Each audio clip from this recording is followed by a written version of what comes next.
जी नाज़रीन, मैं हूं नवीद सती और आप देख रहे हैं हमारा कैपिटल वन टीवी, जो कि डिजिटल प्लेटफॉर्म है। ये आप यूट्यूब पर भी, फेसबुक पर भी देख सकते हैं और इवन हमारे पेज पे भी देख सकते हैं। इस वक्त यानी जो सुप्रीम कोर्ट है और पीडीएम की हुकूमत है वो इस कदर आमने सामने है, उस लड़ाई इतनी शिद्दत इख्तियार कर गई है कि अब मामला कहीं और जाते हुए नज़र आ रहा है। और बाकायदा तौर पर सुप्रीम कोर्ट बिल जो था उस पर जो पार्लिमानी रिकॉर्ड है वो तलब किया है जो सुप्रीम कोर्ट में चीफ जस्टिस ने, और जस्टिस नकवी को अलग करने के हवाले से जो फुल कोर्ट बनाने की जो इस्तिता की गई थी उसको भी मुस्तरद कर दिया गया।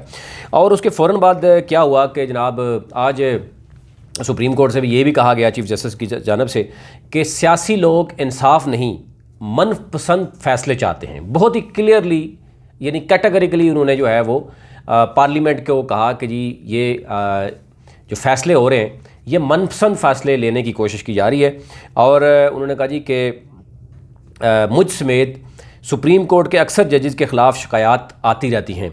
ये जनाब सुप्रीम कोर्ट के जज जो चीफ जस्टिस उन्होंने रिमार्क्स दिए। और थोड़ी देर पहले हमने देखा कि बाकायदा तौर पर जो है वज़ीर इत्तलात मरियम औरंगज़ेब उनकी तरफ से जो रिमार्क्स है, ज़ाहिर है वो गवर्नमेंट को रिप्रेजेंट कर रही हैं, तो उनका कहना था कि पार्लियामेंट अपने इख्तियारात के तहफ़्फ़ुज़ के लिए आखिरी हद तक जाएगी। आप ये देख रहे हैं कि दोनों तरफ से आखिरी हद की बात की जा रही है। सुप्रीम कोर्ट भी कि सुप्रीम कोर्ट ने जो है फ़ौरन तमाम रिकॉर्ड मांग लिया, और उस रिकॉर्ड के ऊपर फिर ये हुआ कि जनाब जो स्पीकर हैं कौमी असम्बली के उन्होंने रिकॉर्ड देने से इनकार कर दिया। तो ये सदर जो ब्यूरोक्रेसी है, रजिस्ट्रार सुप्रीम कोर्ट ने तलब किया है, डेफिनेटली आपको पता है जो ख़त किताबत होती है वो ब्यूरोक्रेसी के दरमियान होती है।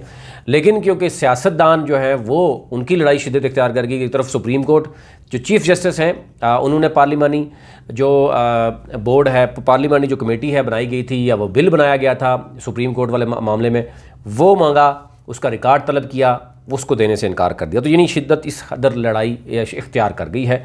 और क्योंकि हम ये देख रहे हैं कि जब से ये केस मौजूद है कि पंजाब में इलेक्शन या केपीके में जो दोनों सूबों की असम्बली तहलील की गई हैं, उसके बाद केयर टेकर सेटअप का भी टाइम गुजर गया, 14 मई को इलेक्शन की बात की गई, लेकिन मुज़ाकरात की बात की गई शायद कि मुज़ाकरात पीडीएम और पीटीआई के दरमियान होगा तो शायद उससे कोई निकलेगा। आज बड़ा उसमें पेशरफ्त होनी थी, लेकिन वो मज़ीद सीधे इख्तियार कर गई। 2 दिन पहले परवेज़ इलाही जो है वो उनके घर के ऊपर जो अटैक हुआ उसके बाद भी इमरान खान की जो गुफ्तगू थी उसमें लग रहा था, और बहुत से ऐसे लोग जो पीडीएम का हिस्सा हैं वो ख़ुद कह रहे हैं कि ये मुज़ाकरात किसी तरह भी, किसी लेवल पर भी हमें नज़र नहीं आ रहा कि ये मुज़ाकरात कामयाब होंगे। ये सिर्फ सुप्रीम कोर्ट को की आंखों में दो लिया यानी डिले टैक्टिक्स के लिए इस्तेमाल तो हो रहा है, लेकिन नहीं हो सकता। और कल वज़ीर-ए-आज़म ख़ुद ये कह रहे हैं कि जनाब पार्लियामेंट अपना वक्त यानी जो नेशनल असम्बली है वो अपना आइनी जो मुद्दत है वो पूरी करेगी, और वो 12 अगस्त बनती है, और उसके बाद पूरी होगी तो 60 दिन के अंदर इलेक्शन होगा। अगर उससे पहले हम करेंगे तो 90 दिन के अंदर इलेक्शन करवाएंगे। तो ये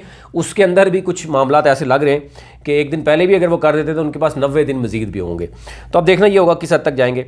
साबिक जो वफाकी वज़ीर हैं जनरल रिटायर्ड इजाज़त जो हैं ज़ियाउल हक के साहबजादे हैं इजाज़ुल हक, उनके ख़िलाफ़ बाकायदा तौर पर जो है पीटीआई में शामिल होने के फ़ौरन बाद उनको भी निशाने पर ले लिया गया है। और ज़्यादा एंटी करप्शन के इदारे जो है वो मुतहरक हो गए हैं, कहा जा रहा है नैब भी, और उनके ऊपर मुतअद्दिद केसेस जो हैं वो नज़र आ रहे हैं। अफसोस ये है कि अगर इतनी बड़ी ये माफिया था या है तो पहले क्यों नहीं इस पर जो है वो किया गया। अब अपोजिशन में है तो उनके लिए भी आसानी है कि वो भी ये कह रहे हैं जनाब कि मैं क्योंकि पीटीआई ज्वाइन किया तो इसलिए मुझे जो है वो निशाना बनाया जा रहा है, मज़ीद सिंपैथीज़ क्रिएट की जा रही हैं।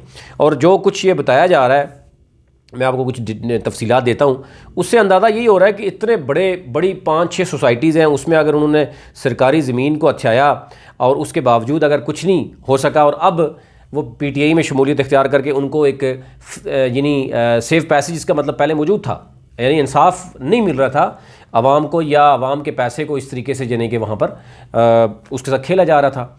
तो ये भी इंतहाई अफसोसनाक सूरत नज़र आ रही है। असद उमर के ऊपर सिराजुल हक साहब ने कहा जी कि उनकी जायदाद मुल्क से बाहर है, उन्होंने उनको नोटिस भेज दिया, और वो एक अलग से बहस चल पड़ी है जनाब कि जमात इस्लामी और पीटीआई के दरमियान कहीं बर्फ़ पिघल रही थी। तो सेक्रेटरी जनरल जनाब पीटीआई के उनके ऊपर जब सिराजुल हक साहब ने इल्ज़ाम लगाया तो वो उनको कोर्ट तक ले गए हैं। अभी उन्होंने कहा जी हम नोटिस भेज रहे हैं और इस मामले को ज़रा देखेंगे। लेकिन 2-3 चीज़ें बड़ी ख़तरनाक हैं। एक तो ये है कि सुप्रीम कोर्ट और जो पीडीएम गवर्नमेंट है उसके दरमियान जो लड़ाई, मुज़ाकरात का नाकाम होना और इस लेवल पर आ जाना कि सुप्रीम कोर्ट की जानब से भी और हुकूमत की जानब से भी जो डेडलॉक और जिस तरह का रवैया सामने आ रहा है वो इंतहाई ख़तरनाक इस वक्त समझा जा रहा है। और इसके साथ साथ बाकी जो मामलात हैं, पंजाब KP के पूरे मुल्क के इस वक्त महंगाई उरूज पे है, अवाम सरापा एहतजाज है, क्राइम्स रेट इतना बढ़ चुके हैं। जब तक ज़ाहिर ये मामलात पॉलिटिकल इंस्टेबिलिटी क्लियर नहीं होती, ये नहीं पता चलता कि इलेक्शन कब होंगे नहीं होंगे,